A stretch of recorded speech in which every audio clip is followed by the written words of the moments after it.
Cassian Thornwood was 35 years old, and he believed one thing more than anything else. A man who builds quietly never has to explain himself loudly. He had lived by that truth for 6 years. 6 years of early mornings and engine grease and calloused hands. 6 years of holding his tongue, of smiling when he wanted to wince, of quietly moving money and patience into places his wife never thought to look. Then, on a Thursday evening in October, standing in his own living room on Habersham Road in Buckhead, he heard 32 words that made every one of those 6 years crystallize into something cold and certain. Cassian, you really are boring. Stay home. Don't embarrass me in front of the board. She didn't shout it. That almost made it worse. She said it the way you'd remind someone to take out the trash. What Serafina Thornwood did not know, what she had never once thought to ask, was that the man she kept introducing to colleagues as "my husband the mechanic" held 37% of the company she called hers. Tonight, at the Heart Dynamics annual gala at the Atlanta Marriott Marquis on Cortlandt Street, she was about to find out exactly what she had underestimated. Before we get into the full story, if you have ever quietly believed in someone who never thought to believe in you back, stay right here.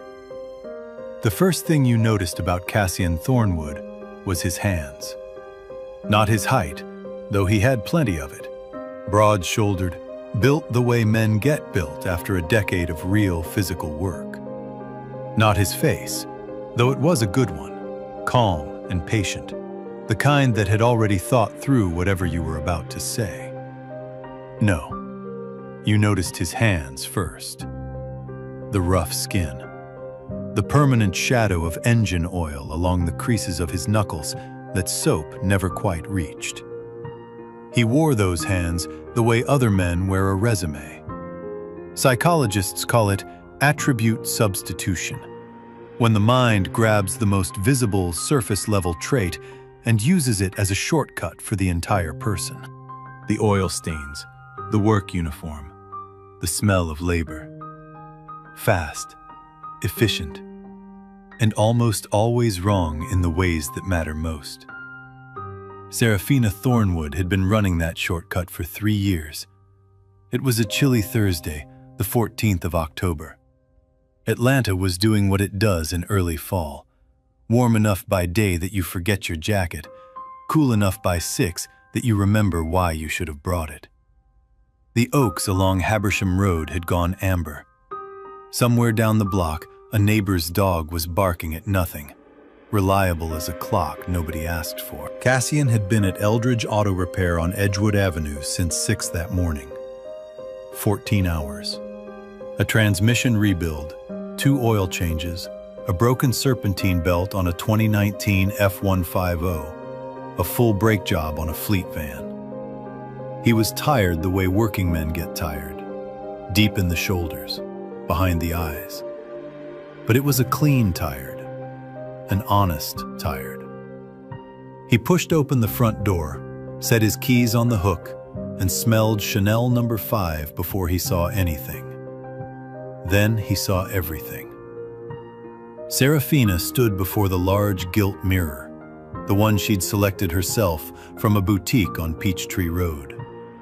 Floor-length emerald gown, hair up, every inch of her polished and glittering under the chandelier. Beside her stood Julian Hargrove, 29, tall, charcoal suit, shoes that looked engineered rather than worn. One hand rested easy and familiar around Serafina's waist. Nobody moved. Then Serafina turned. Her eyes traveled over Cassian from head to steel-toed boots. Slow, deliberate, the way you look at something you've already decided isn't worth your time. Cassian. Her voice was even, almost bored. You really are boring. Look at you, covered in grease, smelling like a gas station. Tonight I'm taking Julian to the Heart Dynamics Gala. Stay home. Don't embarrass me in front of the board. She adjusted an earring in the mirror without looking at him. I don't need a husband. I need a statement piece. Julian is what I actually deserve. The door clicked shut. Cassian stood alone. The chandelier hummed. The dog down the block was still at it. Her perfume hung in the air like something that no longer belonged there. My wife, he thought. 3 years. And that is what 3 years sound like when they end. He did not yell. He did not pace. He did not feel small. Because there is a kind of man who has built enough of himself from the inside that contempt simply finds nothing to grip. He knew what was in his accounts. He knew what his name was attached to, quietly, in documents Serafina had never thought to look for. He smiled, just slightly. The quiet smile of a man whose patience is about to pay. Then he walked upstairs, showered the oil from his hands, and opened the closet. The black suit had been waiting 3 weeks. Picked up from the dry cleaner on Ponce de Leon Avenue, without a word to anyone about why. He dressed slowly, checked the simple watch on his wrist, the kind his father used to wear. Went down to the garage, pulled the cloth cover off a Mercedes Maybach S680, folded it neatly, and set it on the shelf. Tonight, Cassian Thornwood was going to the gala alone. And the version of himself he was about to walk in wearing, that is a story this ballroom was completely unprepared for. Here is what Serafina Thornwood told people at dinner parties when the subject of her husband came up. Cassian is a good man, hardworking, simple, always with that small, composed smile, the kind that manages to be both generous and dismissive at the same time, the kind that says, I have settled, and I am gracious about it. Psychologists call it benevolent condescension. You don't tear someone down openly. You praise them carefully for qualities that keep them small in the story you've constructed. He's so dependable. Isn't it sweet how committed he is to that little shop? The praise itself becomes the cage. She was not wrong about the hard-working part. She was spectacularly wrong about everything else. Cassian had been 22 when he first walked into the offices of a then struggling tech firm called Heart Dynamics on Peachtree Center Avenue. Not as an investor. Not that day. As the son of Harold Thornwood, who had grown up alongside Reginald Hawthorne in Old Fourth Ward, back when that neighborhood had more church suppers than coffee shops. Harold had passed 3 years before Cassian's wedding. He left behind a modest house, a set of well-worn tools, and a quiet instruction to Reginald. Take care of my boy. Let him be part of what we built. What Harold had built was a silent investment in Heart Dynamics. Anonymous, structured, converting over time from a personal loan into equity. Reginald honored that with the seriousness of a man who believes a promise outlasts the person who made it. Cassian added to it steadily. Year after year, he redirected capital from Eldridge Auto Repair, grown from a single-bay shop into a 6-location luxury chain, into additional shares. Quietly, without announcement. By the time Serafina was promoted to CEO, her husband owned 25% of her company. She had not the faintest idea. She believed, completely, genuinely, that she had built Heart Dynamics herself. And, to be fair, her skill was real. But the ground beneath her feet had been laid and kept firm by the man she called boring. This is what psychologists name the fundamental attribution error. We see a man who works with his hands, lives simply, smells like labor, and we assume that is the full story. We never stop to ask what he is doing beneath the surface, what we simply haven't looked for. Serafina had never looked. 2 days before the gala, Cassian came home earlier than usual. Overcast Thursday afternoon. He came in through the side door and heard her voice through the half-open office door. Low, precise, the tone she used for business. "Don't worry, Julian. The paperwork is already prepared. He has no idea. Splitting the marital assets will be straightforward. The house, the vehicles, whatever shares we can claim through the estate. After the filing, we'll have more than enough to start fresh." Cassian stood still in the hallway, not from shock exactly, more the cold, clarifying sensation of confirmation. When something you have been half sensing in the quiet finally arrives in plain language. My wife, he realized, had not been drifting. She had been planning. He understood something in that moment about Serafina that he had been reluctant to accept. Her fear of poverty, the fear that had driven her out of the West End, that had made her sharp and relentless and remarkable, had long since stopped being a source of strength. It had become a lens that distorted everything.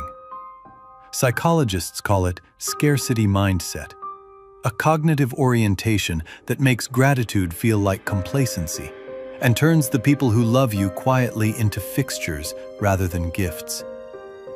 Serafina wasn't cruel by nature. She was frightened. And frightened people, over time, can do cruel things while believing they are simply being practical. He walked back out to the garage, sat at his small metal desk, the one with the coffee rings and the 2-year-old calendar, and thought for a long time. Not plotting, just becoming clear. Later that week, he found the journal in the desk drawer. He almost didn't read it, but one line was already visible on the open page. Cassian is a placeholder. Comfortable, but temporary. I can do better. Dated 14 months ago. He closed it, set it back exactly as he'd found it. Looked out at the old oak tree in the backyard he'd been meaning to trim all summer. That evening he drove to Miss Loretta Henderson's house on Anger Avenue. She'd called about a grinding sound in her front wheels and changed her brake pads in the driveway while she brought him sweet tea and talked about her granddaughter's new job in Charlotte. When she tried to pay him, he waved it off. On the way home, he left a sealed envelope of cash at the gas station on Memorial Drive. No return address. For the Reyes family in Mechanicsville. A college student, a sick mother, a gap that needed filling. He did these things the way he always did, without ceremony, without expectation, without needing them to mean anything beyond what they were. That night he looked at the black suit in the closet, thought about his father's hands, then picked up his phone and texted Reginald Hawthorne. "I'll be there Thursday. Save me a seat at the front." The reply came in 3 seconds. Already saved. Has been for a while. What Cassian had been quietly preparing, and what Serafina was about to walk directly into, is the kind of thing that changes not just a marriage, but a whole room's understanding of what it means to truly see someone. The Atlanta Marriott Marquis on Cortlandt Street is the kind of building that reminds you, the moment you step inside, exactly where you stand. That towering atrium, 20 floors of balconies curving upward like a cathedral built for ambition, has a way of calibrating people. Some walk in and feel lifted. Others walk in and start calculating how they look against it. Serafina Thornwood had always been the second kind. She arrived at 7:45 with Julian at her side, emerald gown, hair up, moving through the lobby with the practiced authority of a woman who has walked into important rooms for years and expects to be noticed. Julian followed half a step behind, close enough to signal, far enough to leave questions open. She worked the room with precision. Warm handshakes, Measured laughs. The particular social performance of a person who has studied influence and applies it deliberately. When a board member's wife named Margaret asked after Cassian, Serafina tilted her head with practiced sympathy. "He's busy at the garage tonight, so I brought someone who actually belongs at this level." Across the room, a little later, one of the junior board members leaned toward his colleague and murmured, "Wasn't her husband supposed to be here?" His colleague shrugged. "She said my wife doesn't bring him to these things." Or, wait, she said he doesn't come. Something like that. Julian smiled on cue. Margaret's smile did not quite reach her eyes, but Serafina had already moved on. This is what behavioral scientists call social comparison theory at its most self-serving. We define our worth not by an internal standard, but by how we appear relative to others. Serafina had spent so many years measuring herself against the rooms she was entering that she had lost the ability to recognize value that didn't reflect back from those rooms. Cassian didn't glitter. He didn't perform. He didn't register on that scale.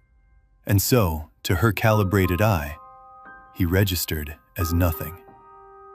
What she never accounted for was the possibility that the scale itself was wrong. Dinner was served at 8:15. One chair at the head table sat empty, reserved. Nobody was in it, which two people noticed. Reginald Hawthorne, when asked, nodded once and said nothing. At 9 o'clock, Reginald stepped to the podium. He tapped the microphone, and the room settled the way it always does for men who have never needed to raise their voice. "Good evening. Before the formal program, there is a recognition I have wanted to make for some time, one that is long overdue." Serafina set down her champagne flute. Something in his tone registered, not yet alarm, but a sharpening of attention. "I would like to invite to this stage the man who has been, since this company's earliest and most vulnerable days, its most faithful financial foundation.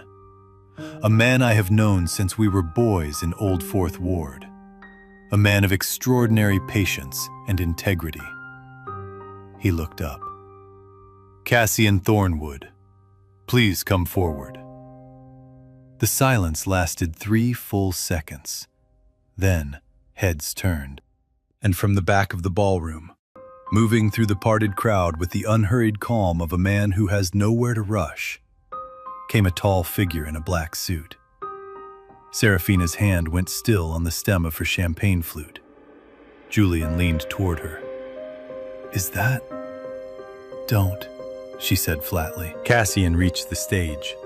He and Reginald shook hands, the grip of two men who genuinely trust each other, which is rarer than it looks. And Cassian stepped to the microphone. He looked out at the room. Let the silence hold for a moment, not for effect, but because he was simply in no hurry. "My name is Cassian Thornwood. I own Eldridge Auto Repair on Edgewood Avenue. Most mornings I have engine oil on my hands. I mention that not as an apology, but as context." A few warm laughs, the kind that come from recognition. 6 years ago, through my relationship with Reginald Hawthorne, I began providing financial support to Heart Dynamics when this company had more vision than operating capital. What began as a private loan converted over time into equity. I invested over $18 million into this company over those 6 years. The murmuring deepened. I did not do this for credit. I did it because I believed in what this company could become.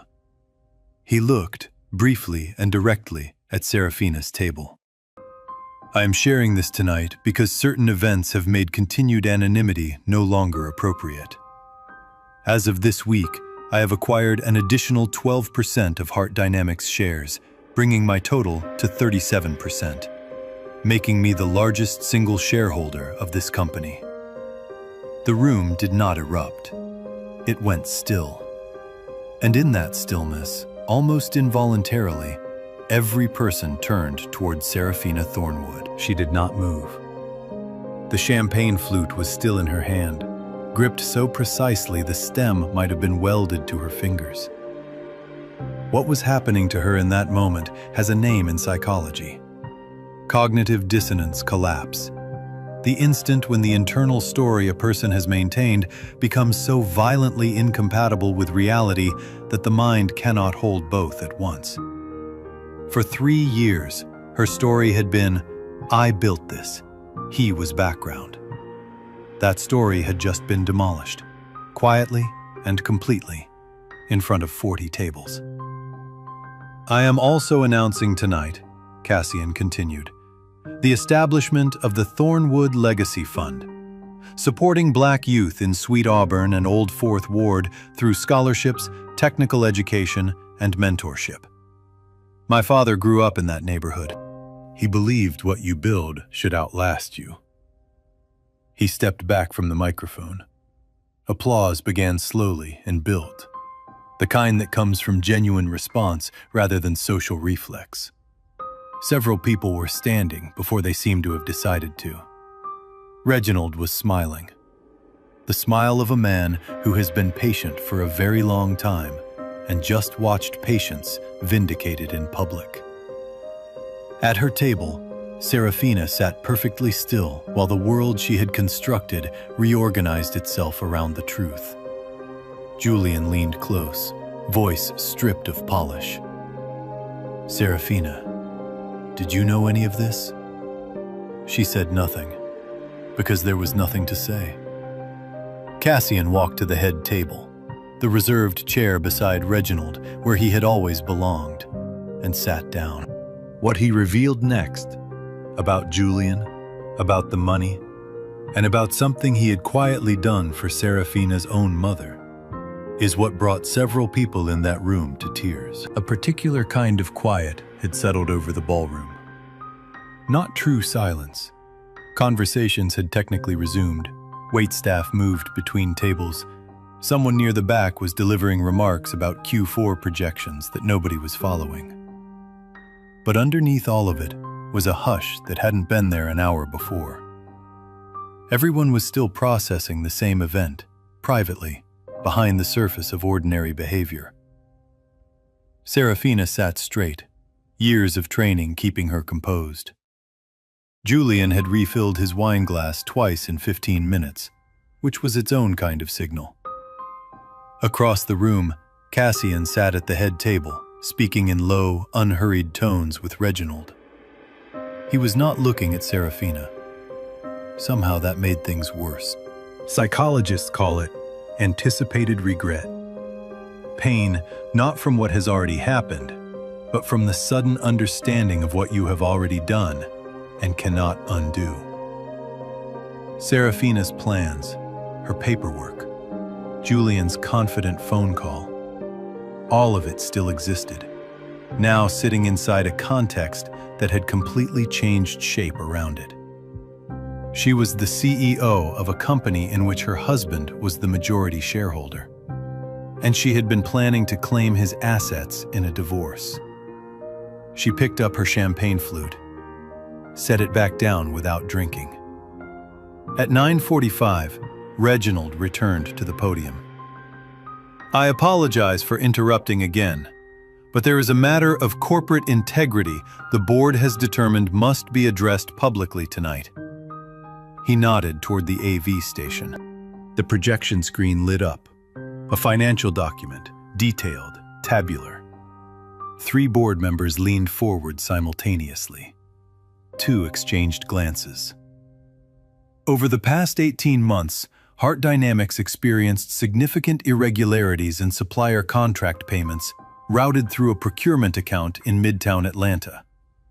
The forensic audit completed 2 weeks ago traced $2,800,000 in fraudulent billing to the individual responsible for vendor contracts and executive scheduling. He looked up. Julian Hargrove. The name landed like a stone dropped into still water. Julian went rigid. His face moved through several expressions: surprise, calculation, denial, before settling into a fixed look that was doing a great deal of work. His hand on the wine glass was not entirely steady, heads turned toward his table. Slowly, with the particular deliberateness that makes a turn of the head feel like a verdict, Serafina stared at him. This was a different expression from the one she had worn an hour before. That had been the shock of a collapsing narrative. This was something colder. The recognition of a woman who has just understood that the man she chose over her husband had been treating her the entire time as a useful means to a convenient end. This is what researchers describe as the dark triad in action. Manipulation and self-interest packaged inside social performance, so polished it reads as charm. Julian had not chosen Serafina because she was exceptional. He had chosen her because she was the CEO of a company with procurement accounts he could access. The board has referred its findings to the Atlanta Police Department's Financial Crimes Division, Reginald said. Mr. Hargrove will address these findings through the appropriate legal process. He paused. But that is not the most important thing I have to share tonight. Near the side wall, among the guests at auxiliary tables, a small, dignified woman sat with her hands folded in her lap. Perhaps 60. A lovely but well-worn dress. The face of a woman who had spent a lifetime carrying more than her share, with less complaint than she deserved. Her name was Dorothy Banks, Serafina's mother. Dorothy had raised Serafina alone in the West End, working 2 jobs, teaching her daughter through exhaustion and sacrifice that you fight for every inch because nobody hands you anything. She was the greatest source of Serafina's drive. She was also, 26 months ago, facing a stage 3 cancer diagnosis whose treatment costs had exceeded her insurance coverage by a devastating margin. Serafina had told colleagues her mother was managing. She had told herself the same, because admitting the gap between the life she projected and the one she was navigating was not a vulnerability she was built to show. She had not known what her husband had done. Cassian returned to the microphone. He spoke without theater. 2 years ago, through an anonymous medical fund established through Piedmont Healthcare, nearly $400,000 was directed toward the treatment of a patient at Northside Hospital. Stage 3 diagnosis. The fund covered surgery, chemotherapy, specialist consultations, follow-up care, and family transportation throughout treatment. He paused. That patient was Dorothy Banks, Serafina's mother. Complete silence. I did not tell anyone. I am sharing it now because honesty sometimes requires saying the hardest thing. Not to embarrass anyone, but because the full truth is the only thing worth standing on. He looked at Serafina. Her hands were in her lap, shaking, visible from 30 feet away. I paid for her mother's treatment, he said, measured and without cruelty, while my wife was preparing documents to claim my assets. The room did not react with satisfaction. It reacted with something quieter, collective moral reckoning. Psychologist Jonathan Haidt calls this moral elevation, the response we feel when witnessing genuine virtue that has been hidden and unrewarded. A warmth in the chest, a tightness in the throat. It is one of the most specifically human emotional experiences. Every person in that room felt some version of it. From near the side wall, Dorothy Banks stood up. She moved through the tables carefully, and people stepped back without being asked. She walked to the stage. Cassian came down the steps to meet her. She put her arms around him and held on. My son. The microphone was still open. Her voice carried through the whole room. I am so sorry for ever doubting you. He held her without saying anything, which was exactly right. At a table near the back, board member Charles, known professionally for never displaying emotion, was studying the centerpiece flowers with great concentration. Serafina was crying, not the composed kind. Both hands pressed against her face, shoulders moving, mascara gone. Beside her, Julian Hargrove, $2.8 million of fraud charges accruing to his name, had absolutely nothing useful to offer. The statement piece, the upgrade, the man who actually belonged at this level, publicly, thoroughly, quietly destroyed. Later, near the coat check, Julian attempted an explanation. "I was going to pay it back. I had a plan." A board member cut him off. "You were leasing a Bentley and telling people you owned a Buckhead condo. What plan?"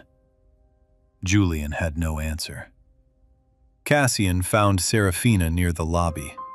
Composure rebuilt by sheer force of habit, eyes hollow underneath it. She saw him coming and straightened, old reflex. He stopped in front of her. Not angry, not forgiving, simply clear. "You called me boring because I spent my time building a foundation," he said quietly. "Look at what Julian spent his time building. A performance. There is a difference, and tonight everyone in that room saw it." He collected his coat and walked out into the October night.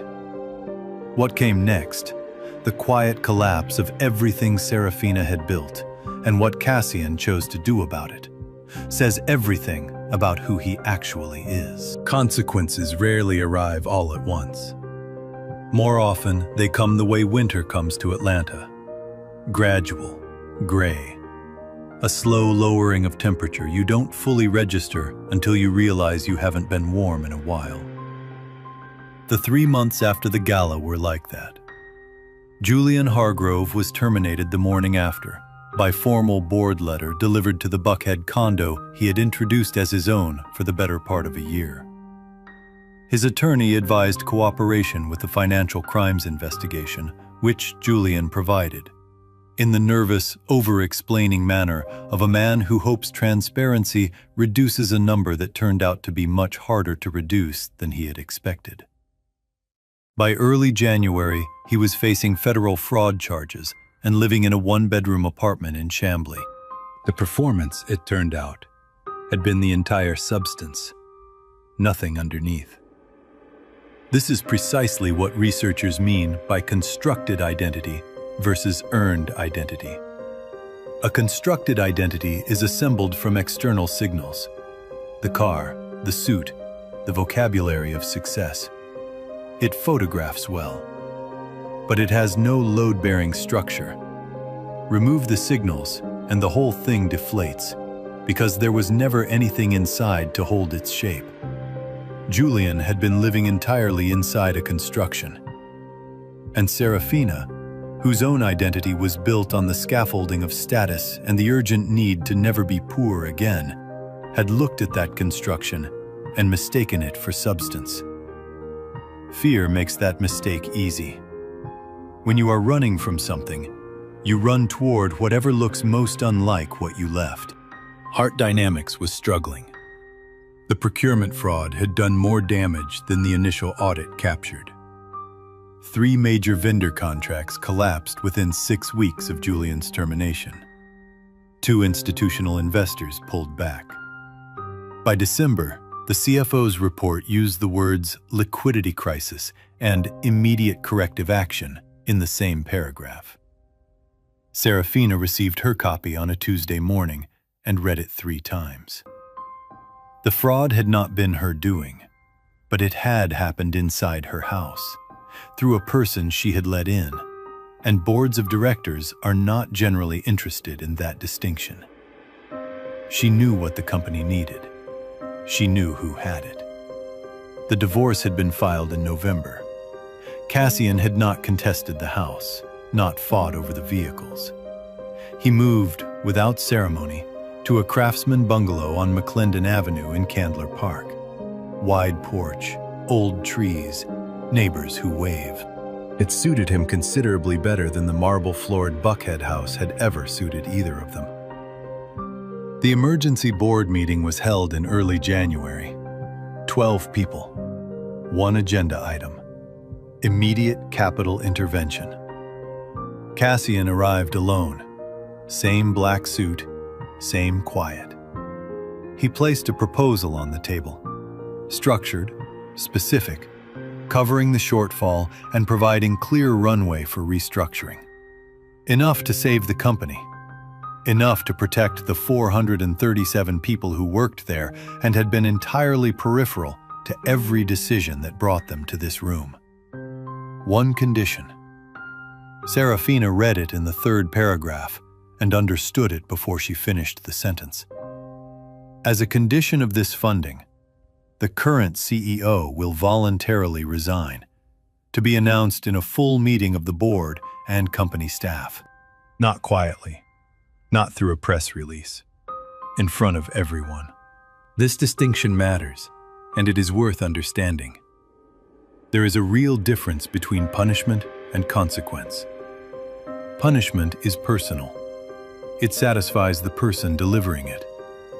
Consequence is structural. It restores what was broken in the institution, not just in the individual. Cassian was not trying to humiliate Serafina. He was requiring that the woman who had publicly performed authority accept responsibility for its failure, with the same public transparency she had demanded for its success. That is not cruelty. That is accountability held to a consistent standard. Around the table, 12 people studied their documents with careful neutrality, waiting for the only available outcome. Serafina picked up the pen. She signed.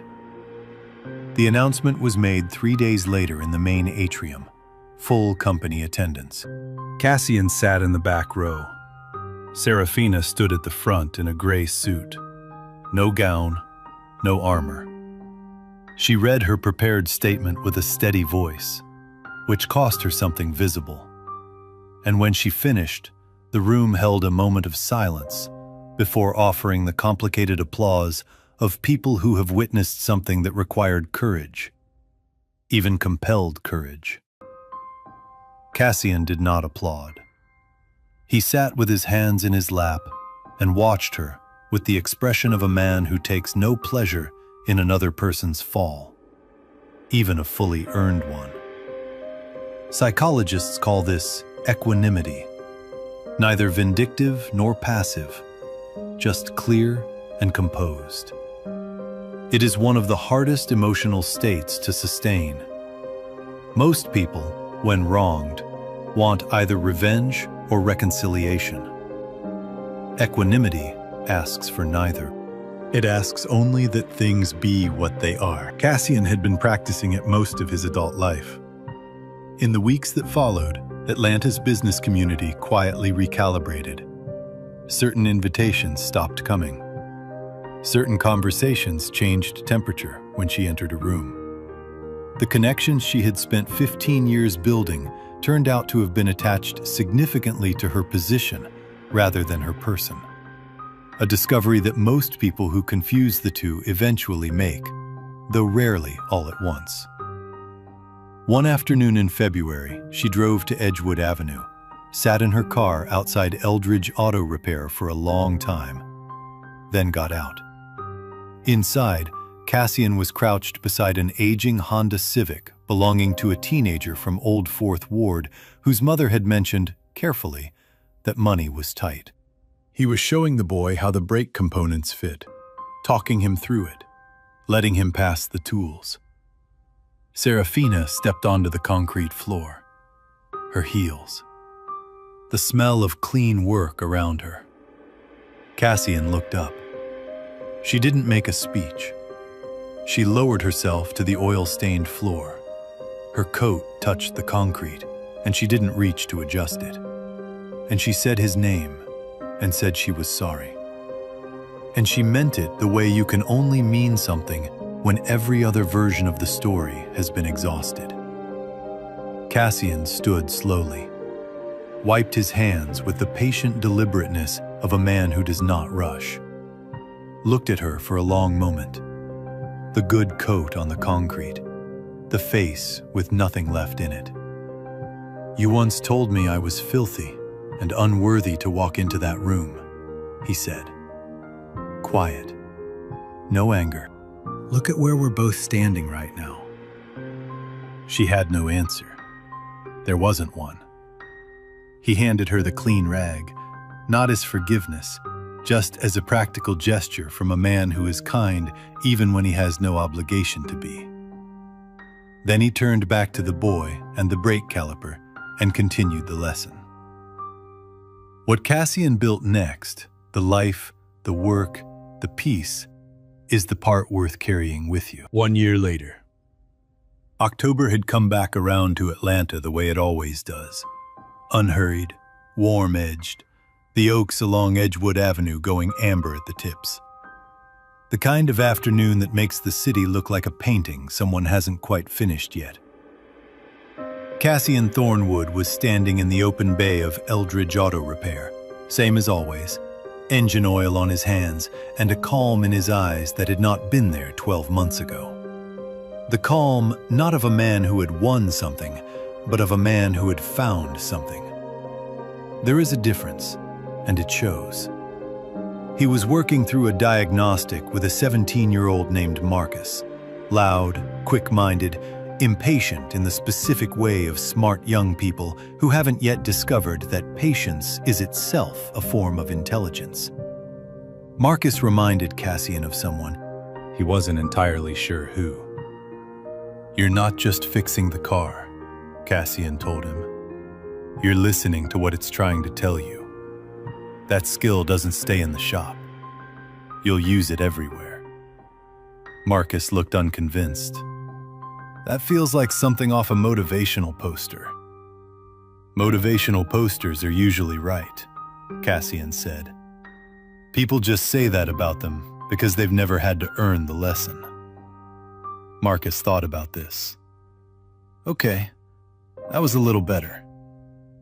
Cassian handed him the code reader without further comment. The Thornwood Trades Academy had opened on Edgewood Avenue in April, 3 doors down from the original Eldridge shop, in a building Cassian had purchased and renovated over the winter. The renovation had taken longer than planned and cost more than the estimate, which is the fate of every renovation in the history of renovation. And Cassian had absorbed both facts with the equanimity of a man who has learned that good things are rarely either fast or cheap. The Academy's premise was specific. Technical skill and intellectual development belong together. Knowing how to build something with your hands does not preclude knowing how to think about the world. In fact, for Cassian, the two had always been inseparable. Morning sessions covered automotive diagnostics, welding, electrical systems, and HVAC fundamentals. Afternoons were for financial literacy, small business foundations, and communication. Friday afternoons, Reginald Hawthorne came in and spoke to the students about how organizations actually function. Not the polished textbook version, but the real one, with all its human friction and moral complexity intact. Reginald was, without question, the students' favorite instructor. He found this both gratifying and slightly suspicious. 43 students enrolled in the first cohort. The waiting list for the second was 91 names long and still growing. Cassian taught the Tuesday morning session himself, and he intended to keep doing so as long as it remained useful. He wanted the students to see that the man who owned the building and funded the scholarships was the same man who showed up in work clothes and got his hands dirty. That the distance between where they were and where they were going was real, but not impossible. That the most important thing you could do on any given Tuesday morning was show up and do the work. His father had lived by this. Cassian intended to pass it on the same way he had received it, not through speeches, but through demonstration. Psychologists who study post-traumatic growth, the genuine, documented phenomenon of people emerging from serious adversity with measurably greater resilience, clarity, and purpose than before. Consistently identify several conditions that make it possible. A strong, pre-existing sense of self. A support network of people with genuine integrity. And, critically, a person's ability to find meaning in what happened to them, without minimizing or dramatizing it. Cassian had all three. He had his father's legacy. He had Reginald. He had the academy, the shop, the students, the Tuesday mornings. And then, quietly and sideways and without announcement, he had Elowin. Dr. Elowin Sinclair was a mechanical engineer at Georgia Tech, 33 years old, measured and precise in the way of people who work with systems, with a warmth that emerged in small, specific ways rather than being broadcast generally. She had heard about the Thornwood Trades Academy through a colleague and come by one afternoon to see whether she might be useful as a curriculum volunteer. Cassian had been under a car when she arrived. He emerged, squinting into the afternoon light, oil on his forearms, and she looked at him with the direct, evaluating gaze of an engineer. Not dismissively, just accurately, and said, "I read through your diagnostic methodology section. The industry standard updated 18 months ago. You're teaching them an outdated protocol." He blinked. "You want to revise my curriculum?" "I want it to be accurate," she said. "Those aren't the same request." He had smiled, the real kind. "Come back Thursday." She came back Thursday, and the following Thursday. And by November, they had gone through every piece of curriculum, and also through 3 dinners at a Cajun restaurant on Edith Street in Inman Park, where the booths were private and the shrimp étouffée was genuinely excellent, and the conversations consistently ran longer than either of them had planned. She never asked about the gala. She had heard the outline of it, as you hear things in Atlanta, but she did not bring it up because it was not relevant to who Cassian was. It was relevant to what he had been through. Those are different categories, and she knew the difference. What she saw instead was the man who arrived at the shop before his staff every morning. The man who called Miss Loretta Henderson on the 1st of each month to check on the Buick and never considered it anything other than an obvious thing to do. The man who, when asked what he was most proud of in his life, sat quietly for a moment and then said, "When one of my students comes back and tells me they opened their own shop, that's what I'm building toward." She had set down her fork and looked at him. "You're a remarkable person," she said. "I hope you know that." "Not particularly," he said. "That," she said, "is specifically what I mean." This is something research in positive psychology has documented carefully. Authentic humility, not performed modesty, but the genuine absence of the need to be seen as remarkable, is one of the most accurate predictors of long-term psychological well-being.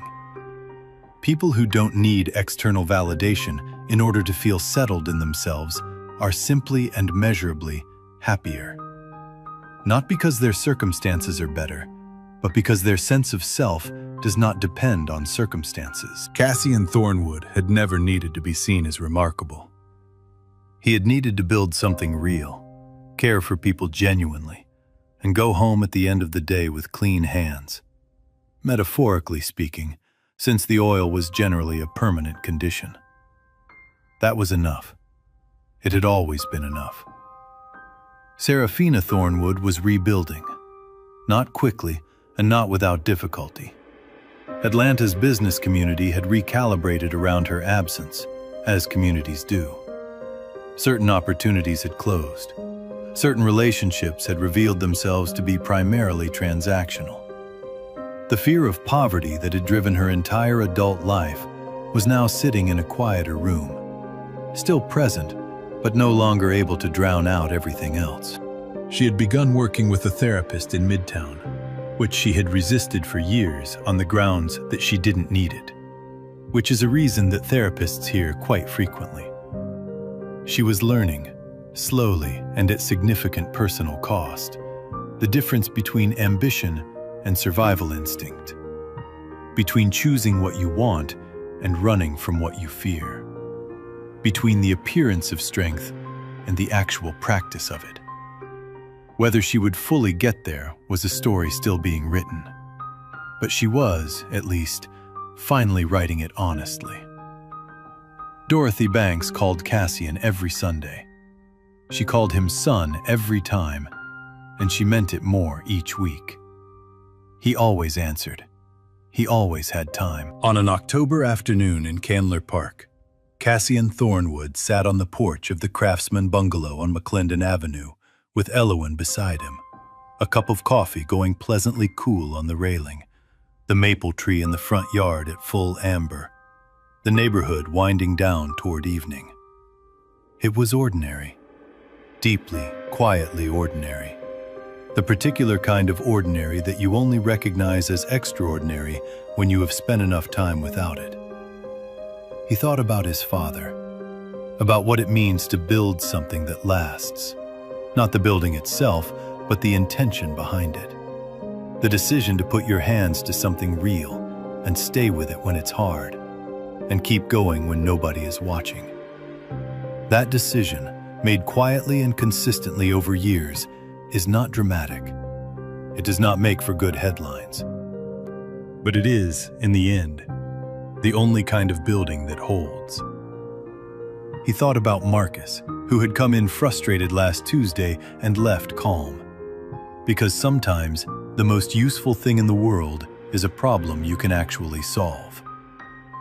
He thought about the 91 names on the waiting list. He thought about Elowen sitting beside him, reading on her phone and occasionally making a small sound that meant she was about to say something interesting. He set down his coffee. He was, he realized, genuinely happy. Not the relieved kind, not the triumphant kind, the actual kind. The quiet, solid, built from the ground up kind that doesn't require an audience. This story teaches us something quiet and specific. When someone you love looks straight at you and decides you are not enough, that moment will either hollow you out or clarify you. What made the difference for Cassian was not willpower. It was the Tuesday mornings. The brake pads changed in Miss Loretta's driveway. The sealed envelope left at the gas station on Memorial Drive. The boy handed a code reader and shown, patiently, how to listen. He did not wait to feel worthy before he acted worthy. He acted, and the worthiness was already there. It had been there the whole time, built one ordinary day at a time, in ways that nobody was watching and nobody needed to applaud. Here is the practical truth this story leaves behind. The people in your life who go quiet, who work without announcing it, who give without presenting you the receipt. Look again at those people. Look carefully, because the ones who make the least noise are very often holding up the most weight. And if you are the one who has been quiet, if you have been building something real while someone nearby decided you were background furniture, do not change. Do not shrink and do not perform. Just keep your hands on the work. The foundation you are laying will outlast every opinion anyone ever held about you. The truth does not need your help. It only needs your patience. Before you go, tell me honestly in the comments, was Cassian right to save the company that betrayed him? Or did his kindness go further than justice required? These narratives were crafted by real individuals who cared deeply about truth and fairness. AI helped organize and enhance readability, ensuring the powerful takeaways about kindness, accountability, and human resilience reach and impact audiences worldwide. Production team: story and screenplay by Quinn Fung.